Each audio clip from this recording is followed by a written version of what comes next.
Nós estávamos conversando antes também sobre a ida, né, do orçamento do Ministério da Previdência Social para a Receita. Qual é a opinião do senhor sobre, né, essa ida, sendo que a Previdência então não tem orçamento, não tem quem possa cobrar e tampouco quem possa fiscalizar? Eu tenho enormes preocupações. Eu sou daqueles que dizem que a Previdência não é deficitária. E banco isso há mais de quase 30 anos aqui no Congresso. Né? Se nós analisarmos friamente, antes da Constituinte, eu fui um dos constituintes, ali nós fizemos o guarda-chuva da Seguridade, de forma correta. Mas antes disso nós tínhamos a Previdência. E com o dinheiro da Previdência, não preciso repetir aqui, vocês todos são estudiosos, eles fizeram as obras faraônicas desse país. Grandes obras, até obras positivas, eu não nego. Brasília, Transamazônica, Itaipu, Volta Redonda, enfim, foram obras importantes. Eu chego a dizer que até dinheiro para a Petrobras foi colocado na época que saiu da Previdência. Mas que bom que foi. Está aí a Petrobras, o pré-sal, que é sucesso absoluto, né, a nossa Petrobras. Agora, não é justo, se eles não guardaram como deviam, não aplicaram como deviam, o dinheiro que arrecadavam, porque naquele período só entrava o dinheiro, não saía. O cidadão só ia se aposentar 35 anos depois. E esse dinheiro foi usado para outros fins por parte do governo, ou seja, quando eu digo governo, eu me refiro ao Estado brasileiro com seus governos durante esse período. Então eu deixo muito claro que mesmo na questão do fator, o que o governo diz? Houve uma economia de 10 bi em 10 anos. Então é um gasto de 1 bi por ano, a queda do fator. Se isso é verdadeiro, não tem por que não cair o fator. O que é 1 bi? Para o orçamento de mais de 250 bilhões, são um orçamento que falamos aí de bilhões e bilhões de reais. Tem alguns dados que nos passam, e se pegar somente os últimos 10 anos, pegando o fator 99 a 2009, né, o superávit ultrapassa 400 bi, ou fica em média próximo a 400 bi. Se pegar o último ano, mais de 50 bi, dá a seguridade. Se isso tudo é verdadeiro, e me dizem que o gasto com o fator é 1 bi por ano, não é nada. Ainda, só lembrando, no ano passado, ainda me sobra 49 bi. Eu tenho a preocupação, que você também levanta nesse momento, que a fiscalização, a cobrança dos devedores da Previdência é cada vez mais frágil, principalmente a partir desse momento que eles passaram para a Receita Federal. As denúncias que nos chegam aqui são da maior gravidade. Por isso que essa minha indignação vai dentro das renúncias fiscais que estão sendo feitas pelos governos no longo da história e fragilizando ainda a fiscalização. Para concluirmos, o senhor gostaria de destacar as necessidades que provocaram essas 3 propostas que o senhor apresentou? Eu falei do fator, né? Eu queria falar do PL número 1, que também é outro projeto que eu aprovei no mesmo dia aqui no Senado. Tem uma história semelhante à do fator, porque, veja bem, o servidor, e olha que eu tenho uma política muito carinhosa e respeitosa com o servidor. Vocês sabem da minha peleia aqui e da construção até da PEC paralela para que o servidor perdesse menos, né? Então, o servidor, pelo menos, nós conseguimos assegurar a paridade, embora haja alguma distorção na paridade ainda. Agora, e o trabalhador do regime geral? Qual é a paridade que ele tem? Paridade nenhuma. Eu fico ali, eu sou obrigado a dar risada de vez em quando. Ele diz, não, mas nós estamos aumentando, dando aumento real para o salário mínimo. Não é aumento real.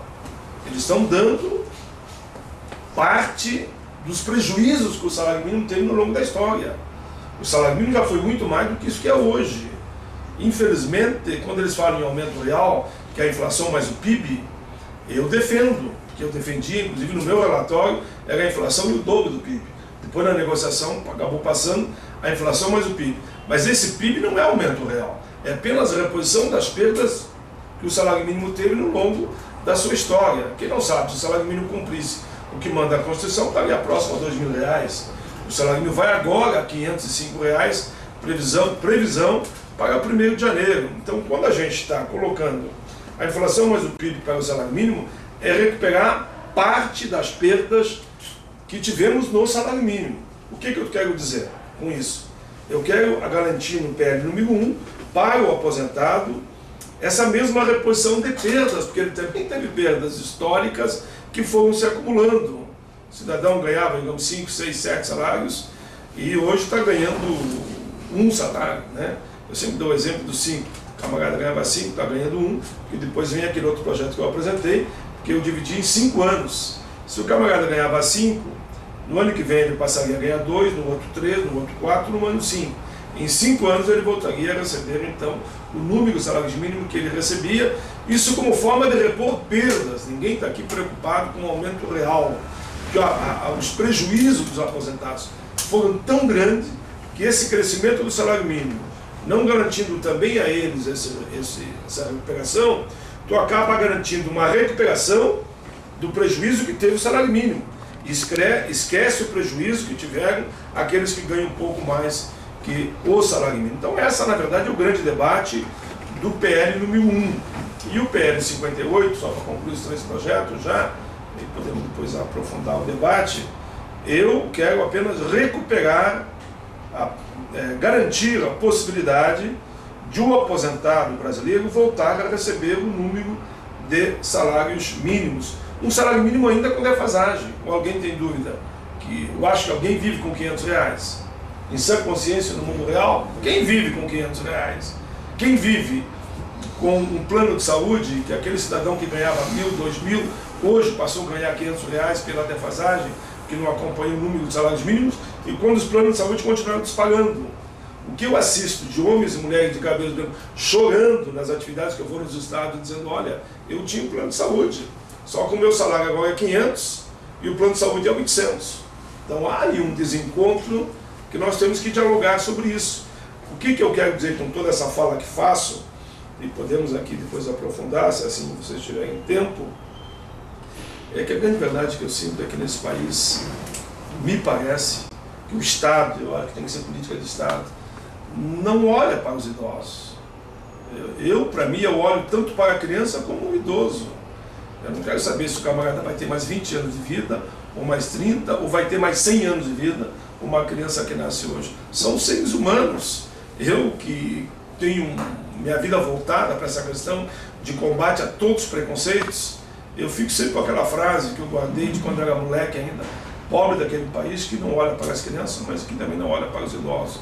Nós não estamos olhando para os idosos. Por isso esse movimento tem que acontecer cada vez mais forte. Eu, na última atividade no Rio de Janeiro, onde fui homenageado com alegria, recebi a medalha Tiradentes, lá no estado do Rio, da Assembleia Legislativa, eu lancei a campanha do voto do idoso. Então, para mim, o cidadão, não importa se ele tem 60, 65, 70 anos, que o voto é facultativo, ele tem que votar. Tem que votar de forma espontânea, não estou querendo mudar a lei. Nós temos que fazer uma campanha que todos os idosos desse país votem, votem, votem e cobrem daquele que ele elegeu, para que tenha política voltada para os idosos.